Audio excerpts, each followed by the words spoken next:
আল্লাহ রাব্বুল আলামিন পবিত্র কালামুল্লাহর মধ্যে ইরশাদ ফরমান, কুল লাউ কানাল বাহরু মিদাদাল লিকালিমাতি রাব্বি লানাফিদাল বাহরু ক্বাবলা আন তানফাদা কালিমাতু রাব্বি ওয়ালাউ জিনা বিমিসলিহি মাদাদা। আল্লাহ রাব্বুল আলামিন আমাদের নবীকে সম্বোধন করে বলেন, হে নবী, আপনি বলুন যে আমি যে পালন কর্তা আছি আমার আল্লাহ তাআলা, আমার পালন কর্তার কথা যদি লেখার জন্য যদি সমুদ্রর পানি, যত পৃথিবীতে যত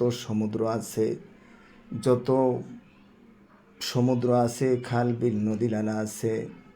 তবে আমার পালন কর্তার কথা শেষ হওয়ার আগেই সে সমুদ্রের পানি কি হয়ে যাবে, শেষ হয়ে যাবে। এমনিভাবে যদি